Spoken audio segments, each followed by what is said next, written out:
backstory to that.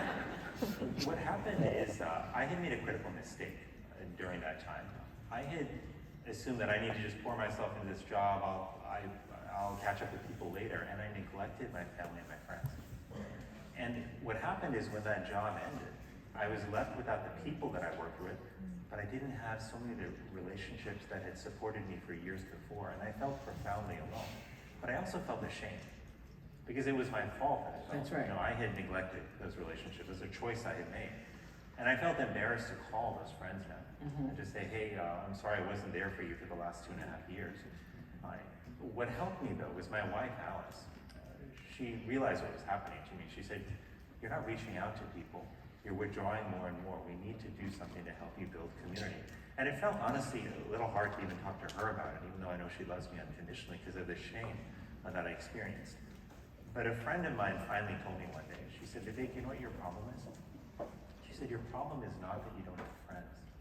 Your problem is you're not experiencing friendship.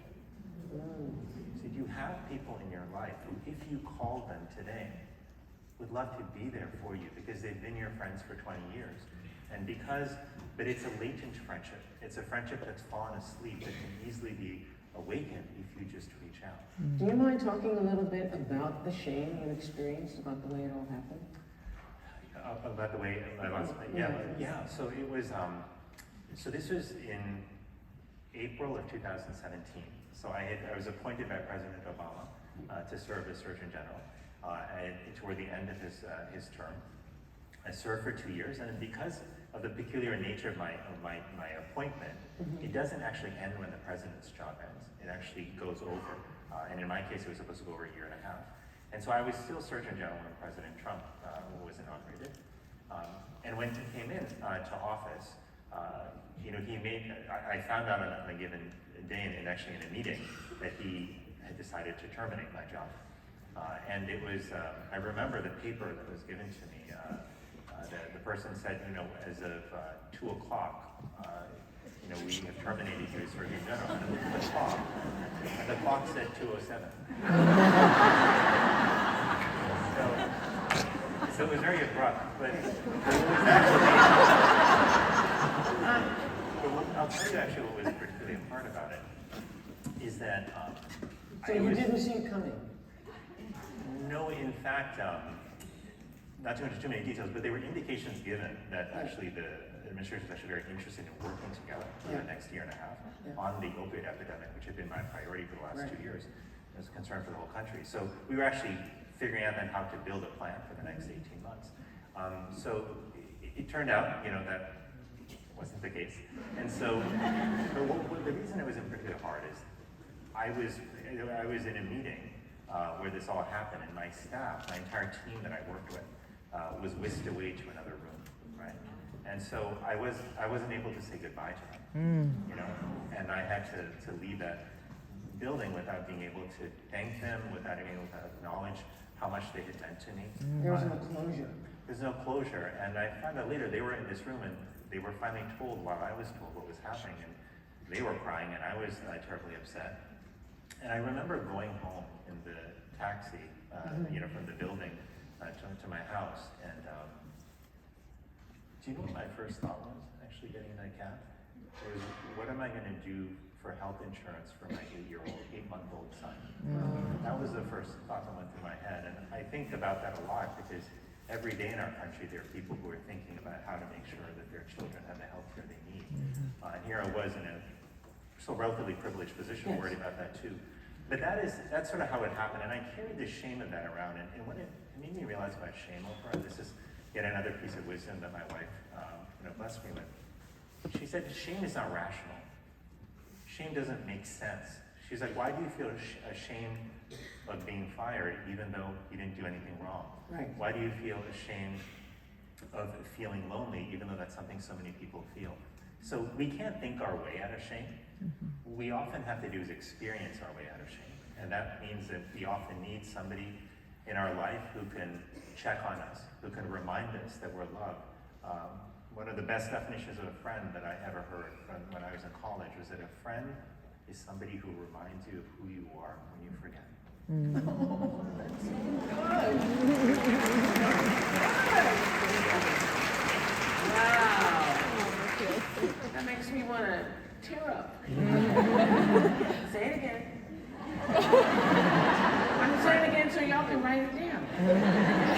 friend is someone who reminds you of who you are when you forget.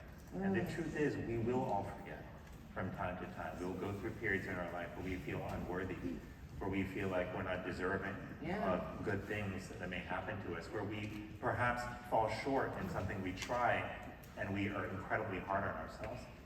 And that's when we need those friends to step in. And that's why I think that at a time when we're struggling so much with our mental health, Oprah, yes, we do need more psychiatrists. Yes, we do need more psychologists. Yes, we do need more technology to bring that care to where people are. But what we also need is for all of us to recognize that we have the power to help each other heal, even if we're not trained in medicine or nursing, because we have the power to love.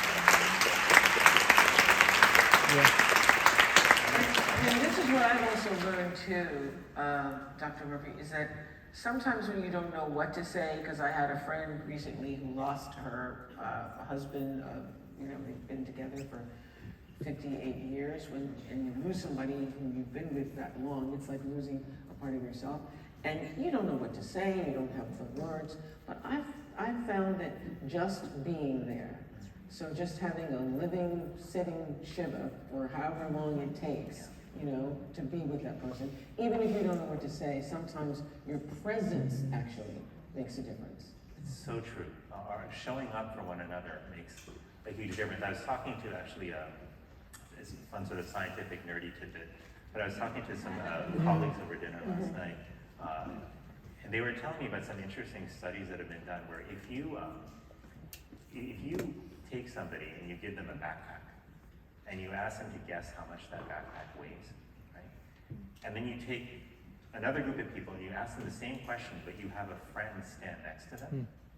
The group that has a friend standing next to them will estimate a lower weight in the backpack. Because when we are together, the burdens are less. We can lift more. You are a quote man. You are Mr. Quote Man this morning. But it's true, and the same is true. They've done experiments asking people to estimate how high a hill is that they're about to walk up. And the people who have a friend standing next to them, when they make that estimate, they estimate the slope to be lower, and it's easier to climb up. So yes, our presence is powerful. Our presence liberates other people to be who they are, to remember who they are. And I think this is so important. This is so important. You know why it's so important? Can I just interrupt you? It's so important because you can leave here today with that. You can leave here today and be present for someone. That's your big takeaway. Is the being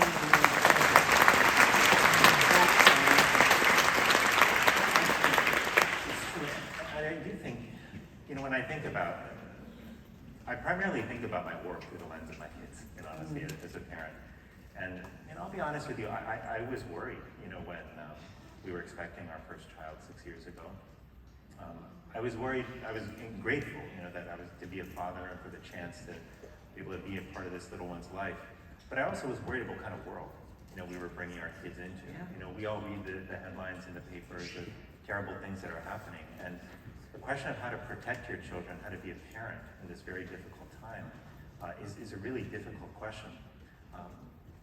But I think that I realized in those moments, when I was struggling after to think about how to raise a child, that the world really is, I believe, in a deep struggle between love and fear.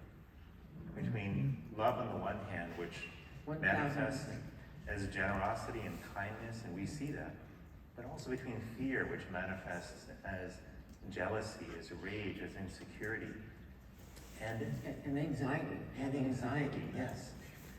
And in this struggle that we're locked in, all of us, for our sake, for our children's sake, have to figure out how do we tip the balance toward love and away from fear.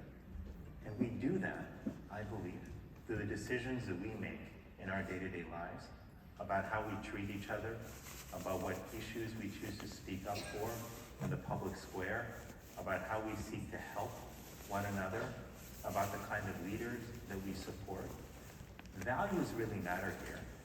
And I want us to get back to these core values of kindness and generosity and love. And that will take a spiritual reawakening in our country. Yeah. You believe that we were talking about strengthening social fabric of our communities. So what should we be doing? Because I so know that what you're saying is true, because I always feel that they're really just two basic emotions, and they are love and fear. And in all of your choices, you're either moving in the direction of one or the other. But how do we begin to now strengthen our social fabrics? So the way we do that, I think, is first we start by talking about it, by having a conversation with people in our lives. And given the numbers we just talked about, that about half of people are struggling with loneliness, if you were to approach somebody in your life to have a conversation about, hey, do you feel like you've got enough connection in your life? Like, how can we rebuild community? You'll find a lot of people are struggling. The second thing, though, is we create greater connection often through the small moments, right? So, just making that 15 minutes a day and being present with people, putting our devices aside when we're face to face with someone, makes a huge difference. But the third thing we can do is we can look to help, for moments to help one another. Now, this is counterintuitive, but it turns out that service is one of the greatest antidotes to loneliness. And it's counterintuitive. But here's why it actually works. Because when we struggle with loneliness for a long period of time, we experience what I actually experienced as a child and at times as an adult when I struggled, which is a chipping away of your self-esteem, which is a belief that builds over time that I'm lonely because I'm not likable or I'm not lovable. And that I'm not enough. And that I'm not enough. Exactly. That's the number one thing. And when we help somebody else, two things happen. One is we forge a connection with them. But the second is that we remind ourselves that we have value to bring to the world. And that can help us in times of loneliness, because otherwise we can spiral downward, and the less worthy we feel, the harder it is to reach out to other people. So these are simple steps we can take in our day-to-day life to help us connect more deeply. And it's not just good for us as individuals, because what we're finding, and part of what we laid out in this advisory I issued, is that when communities are connected, it turns out they are more economically prosperous, they have lower rates of violence, they're more resilient in the face of adversity like hurricanes or tornadoes, and they're less prone to division and polarization. You recently said that what we need right now in America is a moral reawakening, and that we should recenter ourselves on a core set of values. What are those core set of values? Well, they're values that emanate from love. They're kindness and generosity, service, and a fierce commitment to one another. But if you wanted to say it in fewer words, you would say love. That is what we need to recenter our lives around. And I think that over time we have somehow made people to feel that love is weak in some way. But what we also have to do and now, certainly it made people feel that being vulnerable is weak, but it's the opposite. It's the opposite. As Mira was sharing with us earlier, it's her being able to share her vulnerabilities with her mother that actually gave her strength. Yes, that takes courage to do. Yeah. I think we need to redefine strength right now in society. Strength as love, as vulnerability, as the courage to be authentic. In a world where that's always telling you what you should be and what you should do, being authentic is a radical act of defiance. And that's what we need.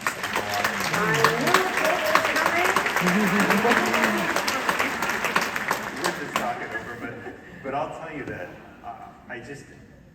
to me, sometimes people say, well, you're the Surgeon General, aren't you supposed to be talking about tobacco? Aren't you?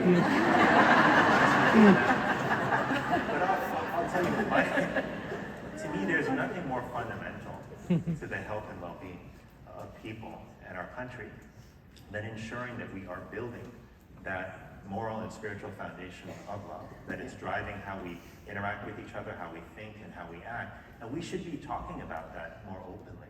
We should be choosing leaders and designing institutions to support those values, because I think about our values as our moral compass, right? In a world where people are faced with so many choices, how do you decide which one to take? Something has to guide you in those moments. And my hope is increasingly that it can be these core values that emanate from love. Well, I know you're one of the busiest people in the country right now, so I thank you for taking the time.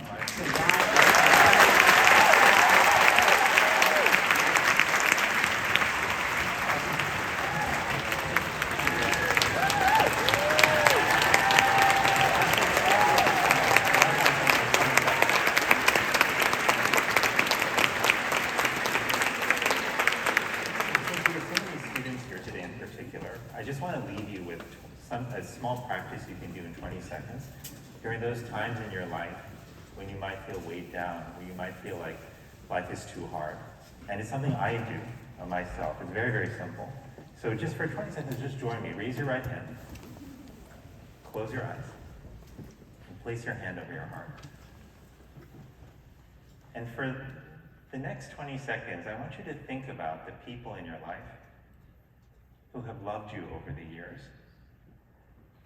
The people who have been there for you during difficult moments. Who have reminded you of just how wonderful and valuable you are.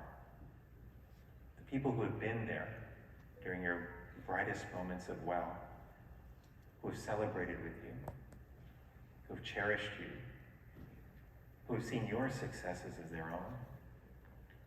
And I want you to feel their love flowing through you, strengthening you, lifting you up, filling you at peace. And I want you to remember that their love is always with you, even if they're not physically with you, because it resides in your heart. And now open your eyes. What you felt in those 20 seconds, that is the power of love. Love is our oldest medicine. It has extraordinary capacity to heal. And it's the force that we need to reach for each and every day in our lives to build lives and communities that are strong, vibrant, and inspired. So I thank you so much.